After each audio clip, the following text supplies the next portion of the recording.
اور کٹے کی قربانی کرنا کیسا ہے؟ متقدمین میں کون اس کی قربانی کے قائل تھے؟ یہ مسئلہ اہل علم میں اختلافی ہے۔ جو میں سمجھتا ہوں دیانتداری اور انصاف کے ساتھ، میری اپنی تحقیق ہے، وہ میں آپ کے سامنے رکھتا ہوں۔ میں اپنی تحقیق کو کسی پر مسلط نہیں کرتا کہ لازمی طور پر یہی مانو۔ اگر آپ کو میرے دیے ہوئے دلائل اپیل کرتے ہیں تو مان لیں، اور اگر کسی اور کے دلائل اپیل کرتے ہیں تو اس کی بات مان لیں۔ یہ اجتہادی سا مسئلہ ہے، اور اس مسئلے میں جو ہے نا وہ انتشار اور افتراق کا باعث بنانا، اور ایک دوسرے پر فتوے جڑنا، اور ایک دوسرے کے خلاف جو ہے نا محاذ کھڑے کر دینا، اس کی اسلام ہمیں اجازت نہیں دیتا۔ تو میں یہ سمجھتا ہوں کہ بھینس کی قربانی کرنے میں شرعی طور پر کوئی قباحت نہیں ہے، کوئی حرج نہیں ہے۔ اللہ رب العالمین نے بہیمۃ الانعام کی قربانی ہر امت کے لیے مقرر کی ہے، اور بھینس بہیمۃ الانعام کے اندر داخل ہے، اور اس کو بہیمۃ الانعام سے خارج کرنے والی کوئی چیز موجود نہیں ہے۔ رہا کہ رسول مکرم صلی اللہ علیہ وسلم اور صحابہ نے بھینس کی قربانی نہیں کی، تو یہ بات ٹھیک ہے۔ سوال یہ پیدا ہوتا ہے کی کیوں نہیں؟ اس لیے نہیں کی کہ بھینس عرب علاقے کا جانور تھا ہی نہیں، آج بھی نہیں ہے عرب علاقے میں۔ مدینہ یونیورسٹی میں میرے ساتھ ایک بھائی پڑھتے تھے، خالد ان کا نام تھا، اللہ اس کی حفاظت فرمائے، بڑا نیک آدمی تھا، شادی شدہ بھی تھا، 2 بچے تھے۔ ایک دن ہم بیٹھے ہوئے بات کر رہے تھے، تو اس نے کہا کہ میں نے بھینس نہیں دیکھی آج تک۔ میں حیران ہو گیا، پہلے تو میں نے سمجھا شاید مجھے مذاق کر رہا ہے۔ میں نے کہا کہ آپ نے بھینس؟ کہتا اللہ کی قسم نہیں دیکھی۔ میں نے کہا کیوں نہیں دیکھی؟ کہتا ہے ہمارے کویت میں یہ چڑیا گھر میں ہوتی ہے، میں کبھی چڑیا گھر میں گیا ہی نہیں۔ تو آپ سمجھ سکتے ہیں جس علاقے کے اندر یہ بھینس چڑیا گھر کا جانور ہے، وہاں قربانی کرنے کے لیے کہاں سے مل جائے گا؟ تو قربانی اس لیے نہیں کی نبی صلی اللہ علیہ وسلم نے اور صحابہ نے، وہاں تھا ہی نہیں۔ یہ بہیمۃ الانعام میں ہے لیکن تھا نہیں، پایا نہیں جاتا تھا وہاں۔ آپ صلی اللہ علیہ وسلم نے ٹیڑی بکری کی قربانی نہیں کی۔ ہمارے معاشرے میں ہر عالم وہ ٹیڑی بکری کی قربانی کی اجازت دیتا ہے، اس لیے اجازت دیتا ہے کہ وہ بکریوں کی قسم ہے۔ بکریوں کی، بھیڑوں کی 60 سے زیادہ قسمیں ہمارے ملک کے اندر پائی جاتی ہیں، ایک لفظ سے ساری قسمیں ان کی قربانی جائز قرار دی جاتی ہے، جبکہ ان کی عادات بھی مختلف ہیں، ان کی شکلیں بھی مختلف ہیں، ان کے دودھ کا ذائقہ بھی مختلف ہے، اور ہر چیز ان کی مختلف ہونے کے باوجود ان کو بکری شمار کیا جاتا ہے، ان کو بھیڑ شمار کیا جاتا ہے۔ 60-70 قسمیں ہیں، ہر ایک کو بھیڑ بکری کہہ کر اس کی قربانی ہو جاتی ہے۔ تو یہ جو ہے نا رسول اللہ صلی اللہ علیہ وسلم کا نہ کرنا وہ تو اس وجہ سے تھا۔ اگر اللہ کے نبی نے نہیں کی، صحابہ نے نہیں کی، اس لیے جائز نہیں ہے، تو پیارے پیغمبر نے تو پھر کٹے کا گوشت بھی نہیں کھایا، بھینس کا دودھ بھی نہیں پیا، اس کا بھی پھر انکار کر دینا چاہیے۔ تو اگر آپ کٹے کا گوشت کھانے کو جائز سمجھتے ہیں، بھینس کی قربانی اپنا دودھ پینے کو جائز سمجھتے ہیں، اللہ کے نبی نے نہیں کھایا نہیں پیا، تو پھر آپ کیوں کھاتے اور پیتے ہیں؟ اس لیے کہ حلال ہے نا۔ قربانی اس لیے ہے کہ وہ بہیمۃ الانعام کے اندر شامل ہے۔ ویسے بھی جتنے اہل لغت ہیں، یہ قرآن اور حدیث عربی زبان میں آیا ہے، یہ کوئی پنجابی میں نہیں ہے، نہ اردو میں ہے، نہ کسی سنسکرت میں ہے۔ ہم نے عربی زبان کے جو معانی ہیں وہ عربوں سے لینے ہیں۔ تو جو عرب لغت دانوں نے اس کا معنی کیا ہے، وہ تاج العروس والے نے، لسان العرب والے نے، الصحاح جوہری نے الصحاح میں، اور دوسرے بڑے معتبر ترین اہل لغت، انہوں نے یہ کہا ہے الجاموس نوع من البقر، یہ بھینس گائے کی ہی ایک قسم ہے۔ تو جب گائے کی ہی ایک قسم ہے، گائے کی بے شمار قسمیں ہیں، تو یہ بھی ایک قسم ہے، تو اس کی قربانی میں بھی انشاءاللہ الرحمن کوئی حرج نہیں ہے۔ باقی اس پر میرا ایک کلپ وہ تفصیلی دلائل کے ساتھ موجود ہے، فیس بک پر بھی ہے، یوٹیوب پر بھی ہے۔ آپ نے اگر تفصیل جاننی ہے تو وہاں آپ اس کلپ کو نکال کر سن سکتے ہیں۔ جو پہلی مرتبہ قربانی کر رہے ہیں، کیا وہ پہلے نبی مکرم صلی اللہ علیہ وسلم کی طرف سے قربانی کریں گے؟ نہیں بھائی، ایسی کوئی شرط نہیں ہے کہ جس نے زندگی میں پہلی مرتبہ قربانی کرنی ہے وہ پہلے اللہ کے نبی کی طرف سے کرے تو پھر اپنی طرف سے کرے۔ ایسی شرط نہ قرآن میں ہے، نہ حدیث میں ہے، اور نہ پیارے پیغمبر محمد الرسول اللہ صلی اللہ علیہ وسلم کے صحابہ کی زندگیوں میں سے اس کا کہیں نام و نشان ہے۔ یہ اگر کوئی بات کرتا ہے تو اس کا اپنا خیال ہے، اور کسی کا خیال اسلام کے اندر وہ دلیل نہیں ہوتا اور وہ مسئلے کی بنیاد نہیں بن سکتا۔ ویسے ہمیں یہ یاد رکھنا چاہیے کہ جتنے بھی اعمال مسلمان کرتے ہیں نیک کام، جتنا ہر نیکی کرنے والے کو اس کی نیکی کا اجر ملتا ہے، اس کے برابر اجر محمد الرسول اللہ صلی اللہ علیہ وسلم کو ایٹومیٹک مل رہا ہے۔ اس لیے مل رہا ہے کہ پیارے پیغمبر محمد الرسول اللہ صلی اللہ علیہ وسلم کے ذریعے یہ نیک اعمال ہمیں معلوم ہوئے، آپ نے ان اعمال کی رہنمائی کی ہے، آپ کے بتانے کی وجہ سے ہم یہ کام کر رہے ہیں۔ اور پیارے پیغمبر کا فرمان ہے من دل علی خیر فلاح مثل اجر فاعلہ، جس نے کسی کو نیکی کے کام پر لگا دیا تو وہ نیکی کا کام کرنے والا جتنا اجر اس کو ملے گا، لگانے والے کو اتنا ہی اجر ملے گا۔ تو ساری امت جتنی بھی نیکیاں کر رہی ہیں، قربانی کر رہی ہیں، نمازیں پڑھ رہی ہیں، تلاوت کر رہی ہیں، روزے رکھ رہی ہیں، صدقات و خیرات کر رہی ہیں، جتنا ہر بندے کو ان نیکیوں کا اجر مل رہا ہے اتنا اجر ہر بندے کے برابر محمد الرسول اللہ صلی اللہ علیہ وسلم کو ایٹومیٹک مل رہا ہے، ہمیں کہنے کی ضرورت ہی نہیں ہے۔ کیا کسی کا نام لے کر قربانی کرنا کہ یہ فلاں یا والدین کے نام کی قربانی ہے، ایسا کرنا کیسا ہے؟ بھئی جو تصور ہے نا کہ ایک قربانی ایک فرد کی طرف سے ہوتی ہے، یہ تصور غلط ہے۔ اصل میں یہ جو نام لینے والے لوگ ہیں نا، ان کے پیچھے یہ تصور ہے، وہ کہتے ہیں کہ اس سال میں نے اپنی قربانی کی ہے، پچھلے سال میں نے اپنی والدہ کی تھی، اگلے سال میں نے اپنی بیوی کی کرنی ہے۔ اصل میں اس کے پیچھے تصور یہ ہے کہ قربانی ایک جانور، ایک بچے، ایک بندے کی طرف سے ہوتا ہے۔ یہ تصور بغیر دلیل کے ہے اور غلط ہے، صحیح نہیں ہے یہ تصور۔ تو حدیث آپ نے پیچھے سنی ہے کہ رسول مکرم صلی اللہ علیہ وسلم کے صحابہ، وہ گھر کا سربراہ پورے گھر کے زیر کفالت افراد کی طرف سے ایک قربانی کرتا تھا اور سب کی طرف سے وہ قربانی ہو جاتی تھی۔ تو عہد رسالت میں جب یہ کام ہوتا تھا تو آج بھی ہوگا اور قیامت تک ہوگا، کیونکہ جو دین رسول اللہ صلی اللہ علیہ وسلم کی زندگی میں تھا آج بھی وہی، یا قیامت تک وہی رہنا ہے۔ نہ آپ صلی اللہ علیہ وسلم کے بعد وہی کسی پر اتری ہے اور نہ قیامت تک کسی پر اترنے والی ہے۔ فوت شدگان کی طرف سے قربانی کرنا کیسا ہے؟ فوت شدگان کی طرف سے قربانی کرنے کی کوئی خاص دلیل نہ قرآن مجید کے اندر موجود ہے، نہ پیارے پیغمبر محمد الرسول اللہ صلی اللہ علیہ وسلم کی صحیح کسی حدیث کے اندر موجود ہے۔ رسول اللہ صلی اللہ علیہ وسلم کی ایک حدیث بعض اہل علم اس سے استدلال کرتے ہیں، لیکن اس سے استدلال انتہائی کمزور ہے، آپ اس کو سن لیں۔ مسلم شریف میں حدیث ہے، رسول مکرم صلی اللہ علیہ وسلم نے قربانی کا جانور ذبح کرتے ہوئے دعا پڑھی، اللہم تقبل من محمد و من آل محمد و من امت محمد، اے اللہ محمد صلی اللہ علیہ وسلم سے، محمد صلی اللہ علیہ وسلم کی آل سے اور محمد الرسول اللہ صلی اللہ علیہ وسلم کی امت سے قبول فرما۔ یہ دعا پڑھی ہے رسول اللہ صلی اللہ علیہ وسلم نے۔ ہمارے بعض جید علماء نے یہ سمجھ لیا کہ اللہ کے نبی اپنی طرف سے اور اپنے اہل کی طرف سے اور اپنی امت کی طرف سے قربانی کر رہے ہیں، تو امت میں زندہ بھی لوگ ہیں، فوت شدہ بھی ہیں، لہٰذا یہ فوت شدہ کی طرف سے قربانی کرنے کی دلیل بن گئی، جبکہ اللہ کے نبی نے یہ کہا ہی نہیں ہے کہ میں اپنی آل کی طرف سے یا امت کی طرف سے کر رہا ہوں۔ آپ نے دعا کی ہے، یا اللہ میری قربانی اور میری اہل و عیال والے جو قربانیاں کر رہے ہیں اور میری امت جو قربانیاں کر رہے ہیں وہ قبول فرما۔ دعا کر رہے ہیں آپ، تو اس کا معنی یہ کرنا معنی درست نہیں ہے۔ یہ بالکل ایسے ہی آپ سمجھ لیں، آپ نے نماز پڑھی ہے اور آپ کہتے ہیں یا اللہ میری نماز اور میرے گھر والوں کی نمازیں اور سارے مسلمانوں کی نمازیں قبول فرما۔ کیا خیال ہے آپ کا؟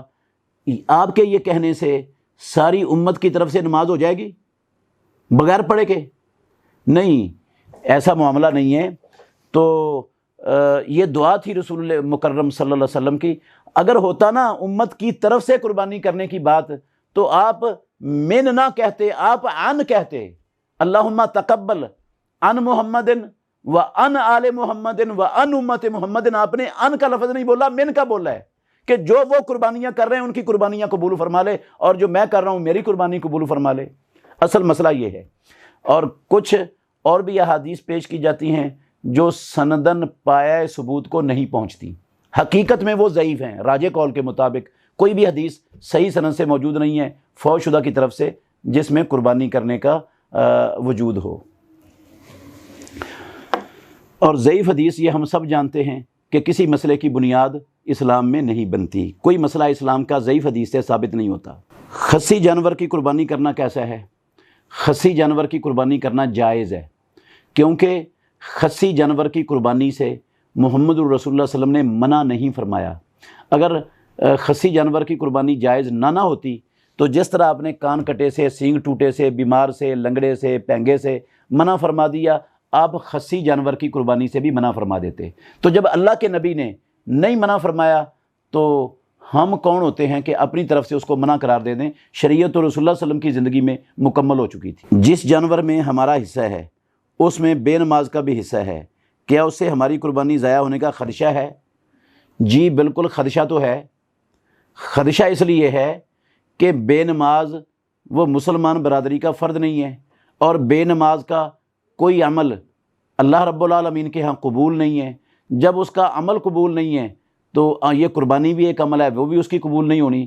اور یہ جانور جس کے اندر اللہ نے، اللہ کے رسول نے 7 حصے رکھنے کو مشروع کیا ہوا ہے، یہ اس کی جان تو ایک ہے، 7 جانیں نہیں ہیں، اس کی جان ایک ہی ہے، تو وہ ایک جان قربان ہوتی ہے، 7 حصے اس کے بنا دیے ہیں محمد الرسول اللہ صلی اللہ علیہ وسلم نے، تو جان تو ایک ہے۔ اب ایک جان بے نماز کے کھاتے میں اگر چلی گئی تو خدشہ ہے باقیوں کی نماز بھی، قربانی بھی جو ہے نا قبولیت کے درجے تک نہ پہنچ سکے۔ خدشہ ضرور ہے، باقی قبول بھی اللہ نے کرنی ہے، رد بھی اللہ نے کرنی ہے۔ ہم یہ قطعی فتویٰ نہیں دے سکتے کہ اس کی قربانی نہیں ہوتی، یہ کہہ سکتے ہیں کہ خدشہ ہے اس کی قربانی قبول نہ ہو۔ ایسے ہی جو حرام کماتا ہے، جس کی آمدن 100% حرام ہے، جس کے پاس حلال کے ذرائع نہیں ہیں، اس کو بھی اپنی قربانی میں شریک نہیں کرنا چاہیے، کیونکہ جو حرام کے مال کا صدقہ ہوتا ہے اللہ رب العالمین وہ قبول نہیں کرتا۔ ایسے ہی جس کے عقیدے میں کفر یا شرک کی ملاوٹ ہے اس کو بھی نہیں کرنا چاہیے شریک، کیونکہ جانور کی جان ایک ہے، اور خدشہ ہے کہ وہ ایسی صورت میں باقیوں کی قربانیاں بھی قبولیت کے درجے سے محروم رہ جائیں۔ جی یہ سوال ہے، کیا پہلے دن قربانی کا اجر زیادہ ہے یا سارے دنوں میں قربانی کا اجر برابر ہے؟ جی یقیناً پہلے دن قربانی کا اجر باقی دنوں کی بنسبت زیادہ ہے۔ وجہ اس کی صحیح بخاری میں رسول مکرم صلی اللہ علیہ وسلم کا یہ فرمان ہے کہ ما من ایام العمل الصالح فیہن احب الی اللہ من ہذہ الایام العشر، کہ دنوں میں کوئی دن ایسے نہیں ہیں جن دنوں کے اندر کوئی بھی نیک عمل اللہ رب العالمین کو عشرہ ذو الحجہ کے پہلے 10 دنوں کے نیک عملوں سے زیادہ پیارا ہو۔ تو اس حدیث سے یہ معلوم ہوتا ہے کہ ان 10 دنوں کے نیک عملوں کو باقی دنوں کے نیک عملوں پر عظمت اور فوقیت حاصل ہے۔ تو پہلا دن جو قربانی کا ہے وہ 10واں دن ہے، تو وہ اس حدیث کی بنا پر جو ہے نا باقی دنوں کی بنسبت وہ اللہ رب العالمین کے ہاں زیادہ پسندیدہ اور زیادہ محبوب ہے اور زیادہ افضل ہے۔ اور خود رسول مکرم صلی اللہ علیہ وسلم وہ بھی ہمیشہ پہلے دن ہی قربانی کیا کرتے تھے، دوسرے دن یا تیسرے دن یا اس کے بعد چوتھے دن یہ رسول اللہ صلی اللہ علیہ وسلم کا عمل نہیں ہے۔ کیا دوران حج عیب والا جانور قربان کر سکتے ہیں؟ کیونکہ وہاں لاکھوں لوگ ہوتے ہیں اور بے عیب جانور تلاش کرنا مشکل ہوتا ہے۔ بھئی بے عیب جانور ہی تلاش کرنا چاہیے، حج کے دنوں میں بھی مشکل ضرور ہوتا ہے، یہاں بھی مشکل ہوتا ہے، وہاں بھی مشکل ہوتا ہے، لیکن کوشش آپ کریں گے تو انشاءاللہ الرحمن آپ کو بے عیب جانور مل جائے گا۔ تو اگر آپ قربانی کے پیسے جمع کروا دیتے ہیں تو پھر آپ مکلف نہیں ہیں، پھر یہ بوجھ ان پر چلا جاتا ہے، گورنمنٹ پر جو ذمہ دار ہے، جنہوں نے آپ کی قربانی کی وکالت اپنے ذمہ لی ہے۔ پھر وہ اگر عیب والا جانور ذبح کرتے ہیں تو وہ آپ پر بوجھ نہیں ہوگا، وہ ان افراد پر ہوگا جو اس کے جنہوں نے اپنے آپ کو وکیل بنایا ہے آپ کا، وہ جواب دے ہوں گے اللہ رب العالمین کے۔ سوال ہے قربانی کتنے دنوں تک کر سکتے ہیں؟ حضرت جبیر بن مطعم رضی اللہ عنہ کی حدیث ہے سنن دارقطنی میں کہ رسول اللہ صلی اللہ علیہ وسلم نے فرمایا کلو ایام التشریق ذبح، سارے تشریق کے دن ذبح کے دن ہیں۔ یہ حدیث حسن درجے کی ہے، اس کو جلیل القدر بڑے بڑے محققین نے حسن ہونے کا اس پر حکم لگایا ہے، جن میں امام نووی ہیں رحمۃ اللہ علیہ، علامہ ناصر الدین البانی رحمۃ اللہ علیہ ہیں، حافظ ابن حجر ہیں، اور بھی کئی علماء ہیں جنہوں نے اس حدیث پر حسن ہونے کا حکم لگایا ہے، اور یہ حسن درجے سے کم کی نہیں ہے۔ تو ایام التشریق بالاتفاق 3 ہیں، 11 ذوالحجہ، 12 ذوالحجہ اور 13 ذوالحجہ۔ ہدایہ اخیرین میں لکھا ہوا ہے وہ ایام التشریق ثلاثۃ، تشریق کے دن 3 ہیں، تو 3 دن تشریق کے اور ایک دن یوم النحر، یہ 10 تاریخ والا، یہ آپ شمار کریں گے تو 4 دن بن جاتے ہیں۔ تو ان چاروں دن قربانی ذبح کی جا سکتی ہے۔ عام طور پر ہمارے ہاں 3 دن معروف ہیں، تو مرفوعاً کوئی ایک حدیث بھی 3 دن کی ثابت نہیں ہے، نہ اللہ کے نبی کا قول ثابت ہے، نہ پیارے پیغمبر کا عمل ثابت ہے۔ یہی حدیث 3 دن کی بھی دلیل ہے اور یہی حدیث 4 دن کی دلیل ہے، اس کے علاوہ کوئی اور مرفوع حدیث ہے ہی نہیں۔ اور اسلام میں مسئلہ مرفوع مسند حدیث سے ثابت ہوتا ہے، مرفوع حدیث 2 دن 3 دن کی بھی نہیں ہے، مرفوع حدیث ایک ہی ہے، اور وہ یہی ہے جو میں نے آپ کو سنائی ہے سنن دارقطنی کے حوالے سے۔ اس لیے 4 دن تک بلا شک و شبہ اور بلا جھجک قربانی ہو سکتی ہے۔ راجح قول یہی ہے اہل علم کے اقوال میں۔ کیا چاند نظر آنے پر بال اور ناخن نہ کاٹنا ساری فیملی پر ہے یا اس پر جس نے قربانی کرنی ہے؟ جی ہاں، صحیح مسلم میں حدیث ہے، رسول اللہ صلی اللہ علیہ وسلم نے فرمایا اذا احل ہلال ذی الحجۃ واراد احدکم یضحی فلا یاخذن من شعرہ ولا من اظفارہ شیئا، جب ذوالحجہ کا چاند چڑھ جائے اور تم میں سے کوئی قربانی کرنے کا ارادہ رکھتا ہو تو وہ اپنے ناخنوں اور اپنے بالوں میں سے کچھ بھی نہ کاٹے۔ تو چونکہ قربانی ایک بندے کی نہیں ہوتی، قربانی گھر کا سربراہ جو کرتا ہے وہ اس کے زیر کفالت تمام افراد کی طرف سے ہوتی ہے، تو سارے ہی قربانی کرنا چاہ رہے ہوتے ہیں۔ آپ جب پوچھیں نا کسی سے، بچوں سے بھی پوچھیں آپ نے قربانی کرنی ہے، وہ کہتے ہیں ہاں قربانی کرنی ہے۔ ان کی خواتین سے پوچھیں آپ کے گھر قربانی ہے، وہ کہتے ہیں ہاں ہم نے قربانی کرنی ہے۔ تو سارے وہ گھر کے سب افراد کی طرف سے جب قربانی ہے تو یہ پابندی وہ سب کا ارادہ ہے، اور پابندی بھی سب کو اس کا اہتمام کرنا چاہیے۔ گھر کے تمام افراد کو ان دنوں میں جن کے ہاں قربانی ہے نہ اپنے بال کاٹنے چاہیے نہ ناخن کاٹنے چاہیے۔ رسول اللہ صلی اللہ علیہ وسلم نے اس سے منع فرما دیا ہے، اور اللہ کے نبی نے جس سے منع فرما دیا ہو وہ کام مسلمان کے لیے حلال نہیں رہتا۔ البتہ ایک اور حدیث ہے، بعض لوگ اس کو خلط ملط کر دیتے ہیں۔ رسول اللہ صلی اللہ علیہ وسلم کے پاس ایک صحابی آیا کہ میرے پاس ایک دودھ دینے والی بکری ہے بس، اور کوئی نہیں ہے۔ آپ نے فرمایا تم اپنی حجامت کر لو، زیر ناف بال مونڈ لو، مونچھیں کاٹ دو اور ناخن تراش لو، اور یہ آپ کی پوری قربانی ہو جائے گی۔ رسول اللہ صلی اللہ علیہ وسلم نے اس کو کہا تھا۔ تو اس کے لیے جس بندے کے پاس قربانی کی استطاعت نہیں ہے اور وہ قربانی نہیں کرنا چاہتا، اس کے لیے ان 10 دنوں میں جو ہے نا وہ یہ پابندی نہیں ہے بال اور ناخن نہ کاٹنے کی۔ ایسے ہی جو حدی کرنا چاہتا ہے، حج کرنا چاہتا ہے، اس کے لیے بھی پابندی نہیں ہے، یہ پابندی صرف اضحیہ والے کے لیے ہے۔ کیا قربانی کا گوشت غیر مسلم کو دے سکتے ہیں؟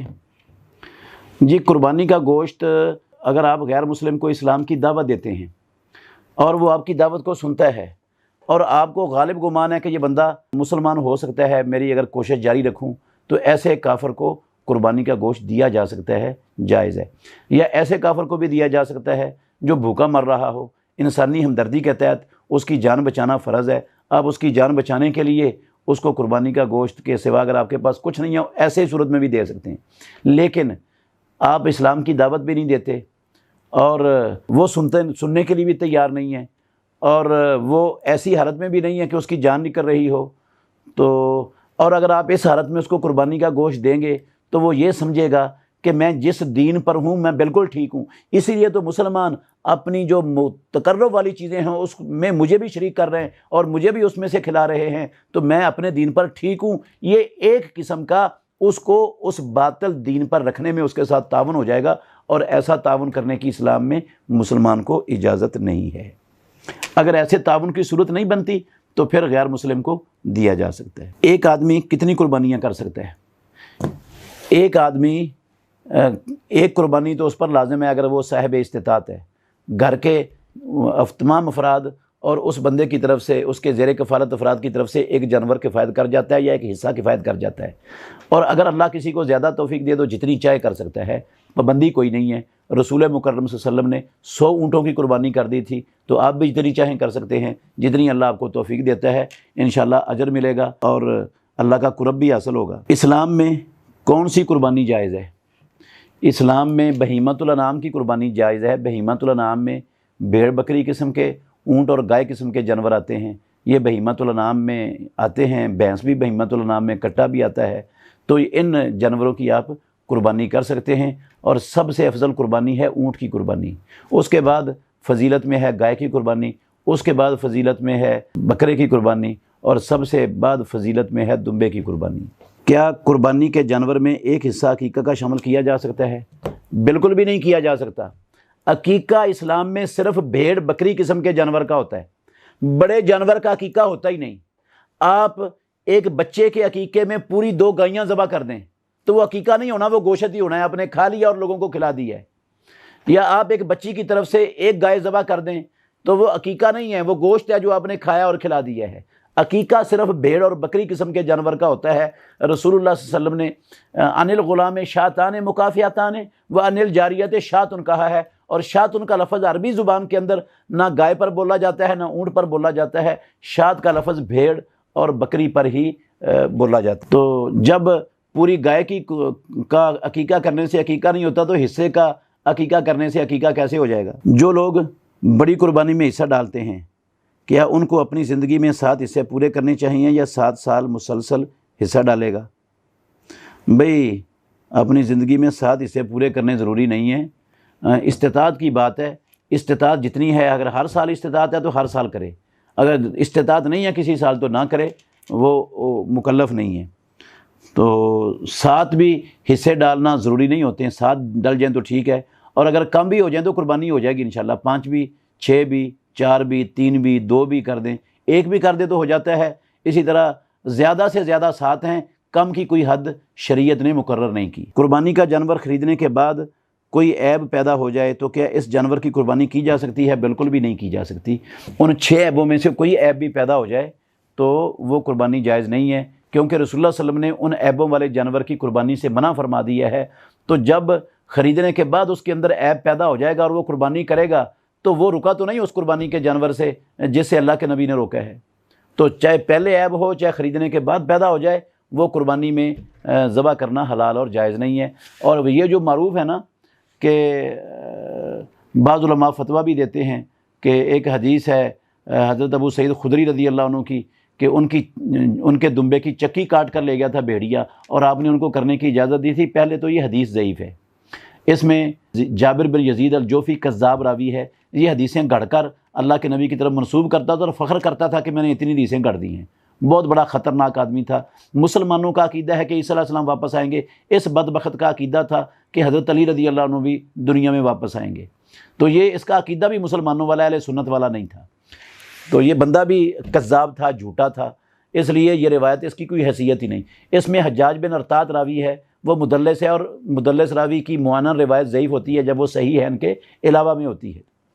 تو اس وجہ سے وہ والی حدیث تو صحیح نہیں ہے، اور اگر چند منٹ کے لیے اس کو صحیح بھی مان لیں تو دم کٹا ہونا یہ ایسا عیب ہے ہی نہیں ہے، وہ پہلے بھی کٹا ہو تو تب بھی جائز ہے۔ کیا بڑے جانور کی قربانی میں جفت حصے بھی ہو سکتے ہیں؟ بالکل ہو سکتے ہیں، میں نے بتا دیا کہ 6 بھی، 5 بھی، 4 بھی، 3 بھی، 2 بھی سب کر سکتے ہیں۔ زیادہ سے زیادہ کی حد ہے، 7 سے زیادہ شریک نہیں ہو سکتے گائے میں، کم کی کوئی حد نہیں ہے، جتنے شریک ہونا چاہیں ہو سکتے ہیں۔ قربانی والے دن عقیقہ کر سکتے ہیں؟ قربانی اور عقیقہ کے علیحدہ علیحدہ جانور ہیں۔ جی ہاں، اگر 7واں دن آپ کے بچے کا وہ قربانی والا دن بنتا ہے تو کریں، آپ کرنا چاہیے 7ویں دن، اللہ کے نبی نے حکم دیا ہے 7ویں دن عقیقہ کرنے کا، اور بلا وجہ 7ویں دن سے مؤخر کرنا یہ درست نہیں ہے۔ استطاعت نہ ہو یا علم نہیں تھا، بعد میں پتہ چلا ہے تو جب پتہ چلا ہے اس وقت عقیقہ کر دیں، ہو جائے گا، اور جتنی جلدی کر دیں اتنا ہی زیادہ بہتر ہے، تاکہ بچہ جو ہے نا اس کی گروی چھوٹ سکے، کیونکہ جب تک اس کا عقیقہ نہ ہو بچہ گروی رہتا ہے، اس کی گروی نہیں چھوٹتی ہے۔ تو آپ قربانی والے دن بھی کر سکتے ہیں، کسی دن بھی کر سکتے ہیں، اصل 7واں دن اللہ کے نبی نے مقرر کیا ہے پیدائش کا، پیدائش کے بعد 7واں دن عقیقے کے لیے۔ کیا بیوی اپنی قربانی الگ کرے گی یا خامند کی قربانی کفایت کر جائے گی؟ بھئی خامند کی قربانی بیوی کو بھی کفایت کر جائے گی اور ان کے بچوں کو بھی کفایت کر جائے گی جو ان کے زیر کفالت ہیں۔ اس کی دلیل ترمذی شریف کی حدیث ابو ایوب انصاری رضی اللہ عنہ کی، وہ پہلے بھی میں بیان کر چکا ہوں کہ وہ کہتے ہیں ہم گھر کا سربراہ ایک جانور پورے گھر والوں کی طرف سے قربانی کرتا تھا، اور یہ قربانی ہو جاتی تھی عہد رسالت میں، تو آج بھی ہو جائے گی، جو رسول اللہ صلی اللہ علیہ وسلم کے دور میں ہوتی تھی آج بھی ہو جائے گی، قیامت تک ہوتی رہے گی، کیونکہ آج بھی وہی دین ہے جو اللہ کے نبی کی زندگی میں تھا اور قیامت تک وہی رہنا ہے۔ جانور ذبح کرنے کا نبوی طریقہ بتا دیں۔ بھائی جان، جانور ذبح کرنے کا طریقہ یہ ہے کہ آپ جانور کو قبلے کی طرف لوٹا لیں، اپنی چھری کو اچھی طرح تیز کر لیں، اور لٹاتے وقت اور چھری پھیرتے وقت کوشش کریں کہ جانور کو زیادہ تکلیف نہ ہو. اپنا دایاں پاؤں جو ہے نا وہ اس کی پہلو پر بھی رکھ سکتے ہیں. کسی اور کو بھی مدد کے لیے ساتھ ملا سکتے ہیں جو اس کی ٹانگیں وغیرہ پکڑ لے.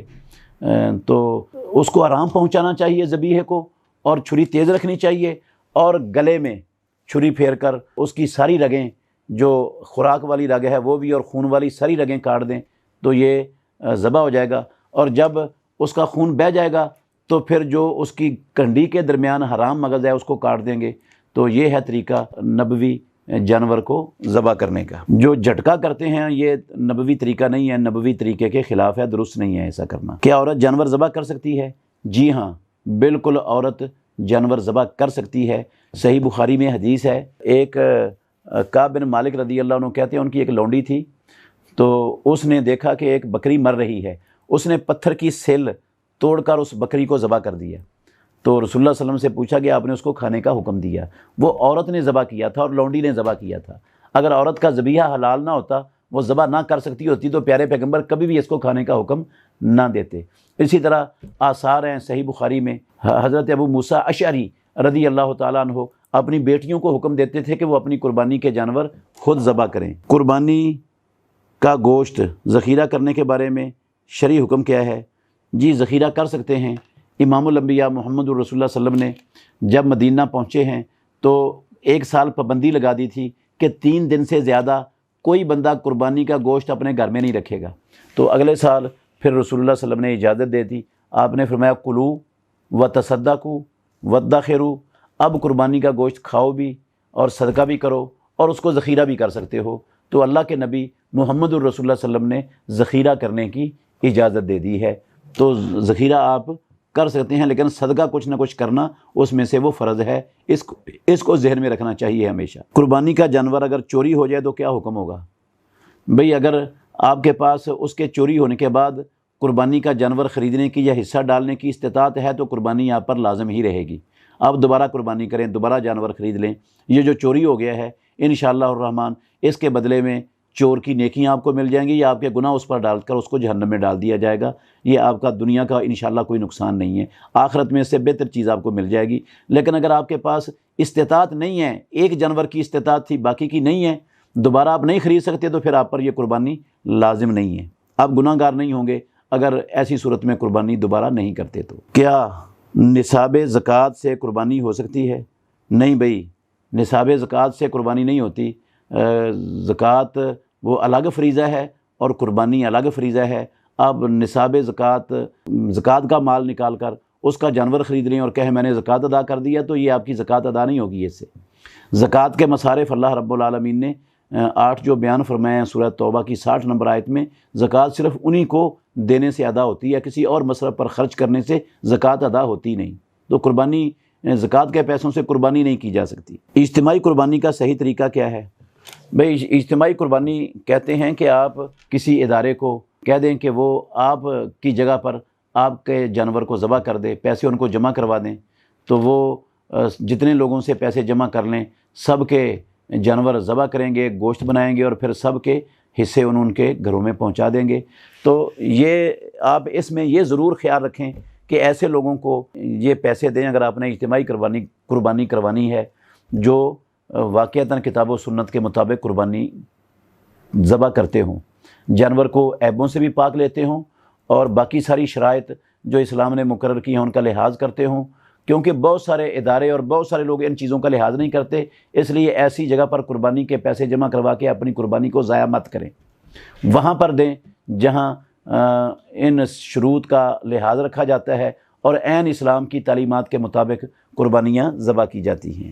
ایسے ادارے بھی اور ایسے افراد بھی آپ کو انشاءاللہ آسانی سے مل سکتے ہیں آپ کے ارد گرد. 1 سال سے کم صحت مند بکرے کی قربانی دینا جائز ہے؟ بالکل بھی جائز نہیں ہے.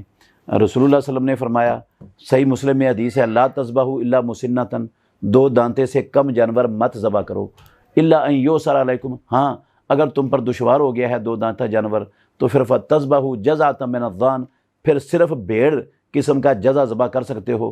تو اس کا مطلب ہے مشکل میں بھی بکری اور گائے اور اونٹ قسم کا کھیرا جانور نہیں لگتا، بالکل بھی نہیں لگتا. 2 دانتہ ہونا شرط ہے